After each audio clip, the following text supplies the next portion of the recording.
So this is it. Today in the studio I have Joseph and Elizabeth, and Joseph will be talking about the masculine-female balance, and Joseph and Elizabeth and myself, accompanied by a few others, recently in December in fact, toured to Egypt to visit some sacred sites, and these poems and the content that Joseph will be presenting is inspired by that trip, if I'm right. And Elizabeth will briefly introduce how the tour came about. Yes, so the trip was inspired really by the very momentous day of the 21st of December 2019, when there was a total alignment between the planets Saturn and Jupiter. And it just was a massive, massive opportunity for humanity, to connect with our heart. And so I had this very strong yearning and guidance from the earth about being at this temple of Abydos, which is an ancient temple in Egypt, probably the most ancient. And it's very much connected to the heart chakra. And it has many emblems, including the flower of life there. And so, that was just a heart calling to be there on that specific day, which was also what the Mayans called the Blue Resonant Hand Day. And people just, spontaneously came together, and it was the most beautiful blessing. So I feel very privileged to be here with Joseph, and the heart is creative, so, let's create. What a beautiful way to do it. Thank you, Joseph. So however you'd like to start your content. Yeah, actually my journey started actually through very great interest for divine wisdom across cultures. In the past I've been mainly concentrated on Asia, where I did a lot of work. And when I moved to South Africa 27 years ago, gradually I start to understand actually the massive power of this continent. If I go fast forward before departure to Cairo, I had a feeling that we had to establish actually a new axis between Cairo and the Cape, actually to create a practice that feeds into the consciousness of a rising African continent. And that was actually the reason that I joined. I had also a deep feeling from inside that I shouldn't miss this trip. It had to explain something. I've been for years committee member of the society, the Egyptian Society of South Africa, but there goes nothing beyond actually experience the reality yourself and feeling what it is, actually what kind of energy is there. I must say that is actually that inspired me already during the journey to write poems, which we done with WhatsApp, actually shared with the whole group, and also with people in South Africa. And while we were there, we got feedback from South Africa about what the Koetsier were doing in Paarl. So that energy also came together, and especially culminated in Abydos, when the ceremony is also that same day took place at Paarl Rock. So ultimately, it resulted in the publication of a number of those poems in the autumn edition of Odyssey magazine, and also in presentation for the Theosophical Society. I actually would like to read some of these poems and a little bit give also context to each of them. What I discovered actually is that each of these different sculptures or temple complexes almost breathed a certain aspect of the masculine-feminine balance. Some actually they offer an entry point on the masculine side, others on the feminine side. I actually had never looked at Egyptian art or temples in that way at all. But and I also had a very wrong interpretation of some. For instance, I always thought Ramses II is the top of masculinity and heroic, blah blah blah. And when I stood in front of his statue, which was beautifully shown in a kind of museum to the south of Cairo, I had a feeling that it was a total different story. So I called it a contemplation about an unfinished and rejected statue of Ramses II laying in state in Memphis. And the title of the poem is Recuperation, or the narrative of a damaged man. And you know, Ramses II lived for 90 years. It was extremely old for those days. 53 years he was actually on the throne as a pharaoh, which made him actually the most prominent and most powerful pharaoh that we know in the history of Egypt. So I looked at that statue. The statue was thrown away. Imagine so many tons of unfinished art thrown in a lake. I mean, how they got it in the lake in the first place is also a mystery with such a weight. And they got it out again many thousand years later, and there it was laying in state. A close encounter. Your rejected statue retrieved from an unintended lakeside cemetery. We congregate around your expended masculinity, your breath still alive in your exuberant appearance, a crippled arm, rejected as a rock no longer allowed your full majestic depiction, the peaceful sentiment of your face, angles of a softer touch, a smile with a female radiation, away from the harshness of the cut and paste versions of the colossal watchdog versions at temple complexes, so far removed from your present tomb, lingering in a realm beyond forgetfulness. That's what I wrote on Memphis on the 13th of December 2020. And then the other side, the feminine side, what I call the noble feminine. We were actually prepared already in Cairo that something was happening, where we got to a Bedouin shop where they sold the most exquisite perfumes. I have them here as well. It's called Queen Hatshepsut. And I asked, I said, Adam, what is in it? No. We're not going to tell you. This is a secret. You must try it yourself. I'll open it up and please take Hatshepsut's perfume. And it was almost there that I already felt something is going to happen. So, and then I moved to this Valley of the Queens much later, on the 19th of December. And Johann made a picture of me while I was standing there contemplating next to a tomb of Queen Titi, the wife of Ramses III. And I was very deeply mourning about the death of that child that was so beautifully depicted. And then Johann showed me a picture, and the picture, I couldn't recognize myself anymore. I changed into a Nubian. So I thought, what is happening? There was a Valley of the Queen. Yeah, that's right. So these scents have something to do with the sacred sites. Yes. And you see, I absolutely wanted to see the tomb of Hatshepsut, but it was closed for the day.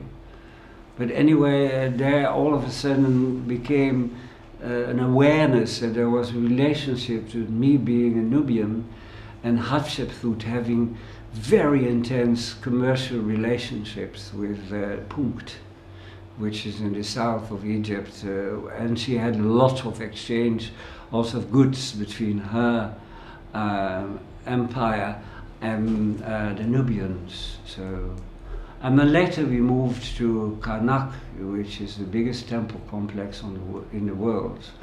As a group we were contemplating next to Hatshepsut's obelisk.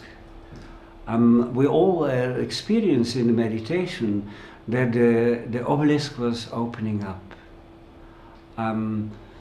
I even saw that out of the obelisk came the image of Hatshepsut, and Hatshepsut traveled to me, and she was in front of me, and I could see her. She was a few square meters big, gazing me deep in the eyes, and all of a sudden her face changed into that of a lioness. I had no clue what I saw. Till the guide said we must go to another little temple next to the complex, and there it was, a beautiful temple with only one statue, 5,000 years old. The statue of Sekhmet. Sekhmet is up to the throat, a female body, which is Isis. Then the face is a lioness, and the head is Ra, the sun disk. So the total integration actually of all possible powers through the chakras, and then actually release into the divine center of our solar system, the sun. So then it became clear to me, Hatshepsut had to tell me something. And later, in the museum in Cairo, the last day that we were about to leave there, I saw her again. And actually, it completely paled for me the collection of Tutankhamun's golds. That was just scintillating beauty. Hatshepsut's presence was there. And we all went also to her mortuary temple, which has been beautifully restored by the Poles, by the Polish mission in Egypt. So, and then I wrote in the poem. The poem was actually already breathing in me, but I couldn't get it out in Egypt, so I wrote it in Nice now, after I came back, but the elements were already there when I was in Egypt. Noblest of noblest, that is actually the translation of the name Hatshepsut. A narrative of a damaged woman, dedicated to the memory of Pharaoh Hatshepsut, 1508 to 1458 before Christ. So close, and yet so far away. I wander to the terraces of your sacred abode, reduced to rubble during the many centuries since you were obliterated from the lineage of rulers. They came, your Polish chaperons, those who inherited the skills to rebuild their own homes from the rubble after World War II, from the re-sanctified ruins of their own restored royal castle. They restored yours. I'm sitting close to the tomb with your final remains, close as you were not included with the 3 that are open for the day. I enriched myself with the perfume carrying your name, released by Sultan Adam with a Bedouin heart to be close to the scent of your being, beyond the pathologist's diagnosis of your mummy, so bereft of any dignity of your being. So close to your earthly remains I shape-shifted and became a Nubian from the lands where you traded intensely, and I wondered whether I've ever touched you. Your dark eyes seen in surviving art linger in my heart. Who are you noblest of ladies to keep me 3,500 years in your aura? We meet again at Karnak finest temples. I stand eye to eye within the range of your obelisk, next to the one of Ramses II. When I close my eyes, I see you beyond the horizon of death and life. The obelisk splits at the top, and in an outburst of energy you appeared, floating towards me. Your dark oriental-styled eyes penetrating mine, expanding on the screen of my mind. Your face transforms and you become a lioness, an identity yet unknown to me. A holy chapel close to your pillar. A statue as old as you, Sekhmet. A female body represented Isis, the one who embodies a divine stream of consciousness from the base chakra upwards, connected to the ultimate portal of Ra, the main life force in our small solar system, represented by the disk on her head, her face, a lioness, as you have just shown me. The guide says, she is power of healing, a cycle completed. In Cairo, I see your face again, more intense than the gold collection of Tutankhamun, a Zen directness, not idealized, but with a living heart. You, sister, I may be beloved of all times. I embrace the sacred images that unfold to the radiance of temple, tomb, obelisk, and sculpture.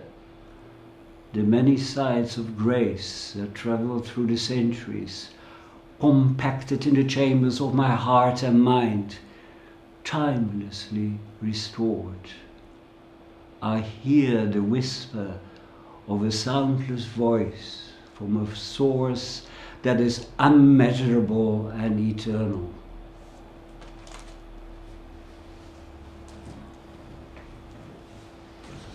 So, Joseph, an important realization as I'm sitting here and listening is that there are about the temples. There's the visual aspect, and you come to a temple and there's this giant's obelisk or giant sculpture of somebody who's, by all respects, a historical figure. And then there's this other aspect of the energy, like you say, and the resonance of the sacred sites, which is actually quite phenomenal. And then I recall now as well that you and I, we went to the Cairo Museum after the end of the trip, and it's you can see some of the historical figures, and like you say, you can pick up the energy by looking at the sculpture, and somehow some of the figures don't make so much sense unless you've actually been to the temple, and unless you're able to somehow feel the sacred places that they're in, which I think anyone can pick up. But at the same time, you know, if you're just kind of walking through it and you're looking on the surface, it's almost, it may speak to your subconscious, but you're not necessarily that deeply aware of what's actually going on there. That is so true. I mean, in your own blog you also explained it so beautiful, and also gave the full example of Ahmed Kamel's interpretation of the statue of Akhenaten. How this female power actually surrounded him, and at the same time there's his masculine core. It's actually very beautiful, you know, the way it was actually shown. And Elizabeth, that's the reason why we went to see the places, to feel to the really energy. feel the energy, feel you the know, energy. and for it to know that it's still alive, because that's how they were built. You know, and those artists, like these poems are alive. You know, I'm just listening to the poems and I feel the energy and the aliveness of it. And it may be a so-called long time ago, but it's still alive. You know, the energy is alive. There's a presence. And to become more aware of that, because that's eternal. That's truly eternal, Yeah, so for the listeners, the links to Joseph's poems and article in Odyssey magazine, and I can put my blog there as well, will be in the description of this podcast. And is there something else you'd like to add in terms of one of your poems? Yes, actually, something that will drive us towards or bring us to a sort of a conclusion?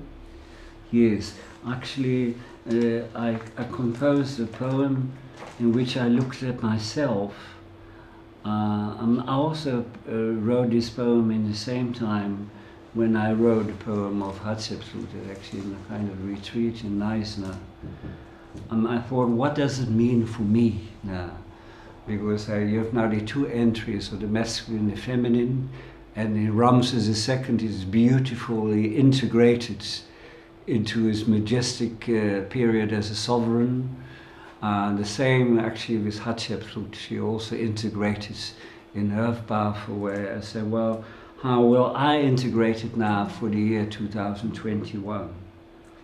I call that chapter Bringing the Fruits Home, a Vision. I called it Feminized Man. Open my heart and find a flow that is alien to domination, neither by male or female power. The era of feminized sensitivity has arrived. I feel crushed by the vibration of my new feelers. Who is this new man? No longer a hunter, no longer driven by seduction. Is he real? His soft tone creates suspicion. What does he replace? No Tarzan models. Is the strong, dominating man no longer in fashion? God knows through his divine interventions. Floating in an ocean of collective consciousness, I set a new agenda. I speak out in my new terms. Admire her sanctified abode, merge with her touch, indifferent towards separation. Which space do you allow you, my love, intertwined as a double cosmic helix? Sure. Some of the notes that you send through, Joseph, I quite like. It's a possible script you sent me. I like the point 2 there. It says the title is A Life-Changing Visit to Egypt. And it mentions Elizabeth's, I don't know what you call that, movement or company. And it says the Sacred Earth and Storm School. And Sacred Earth is really what this is about. It's the sacredness of being. And it's a journey, and I said just now we're driving towards concluding the podcast, but there's not really an end. There's an elevation of consciousness. And what we were doing at the time was in celebration of the solstice at the holiest temples of Egypt. And we ended there at the temple of Abydos, and the inspiration that you received from merely being there results in us being here a few months later. Beautiful. And that's really quite fantastic. So thank you so much for embodying some of these experiences in your poetry, but also in your theosophy, in your going out and teaching this to kind of dramatically to other mankind, the people in general. So yeah, I just like the poetry of your notes, the Egyptian spiritual art and the poet's eye and heart, which is I think the title of the Odyssey magazine. That is the Odyssey magazine. Which, as I say, will be linked so that readers or listeners can read them. Is there anything you want to add in conclusion? No, actually, please? you see that the work carries on. In very deep discussion with Leslie Ann Graham, who is my soul sister, and the two of us at least spark actually new avenues. We think about establishing a faculty of divine wisdom across cultures. We are looking actually at UCT, and particularly because they have a religious study department at a very high level. And then there is a plan actually to produce 2 films. I will take the responsibility for a film called Brotherhood, which actually looks at a new awareness beyond the COVID-19 world order that we're in now. And the second film is called Chalice. It creates a vessel of human completeness in relation to all inner and outer spiritual kingdoms. There's actually more and more knowledge about these kind of dimensions come through.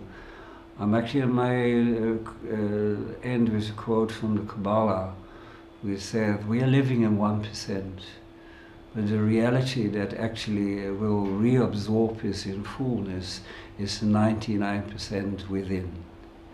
So that's why it's so important to carry on. And finally I want to thank Elizabeth wholeheartedly for putting us on this majestic trail, and I think it's not the last step. Absolutely, thank you. And also to everyone joining, and the earth, and Egypt, the amazing magical land of Egypt that called us. Okay, so in conclusion, thank you very much to both of you and for all viewers and listeners. Thank you. Thank you, Joseph. Thank you, Elizabeth. Enjoy. Alrighty.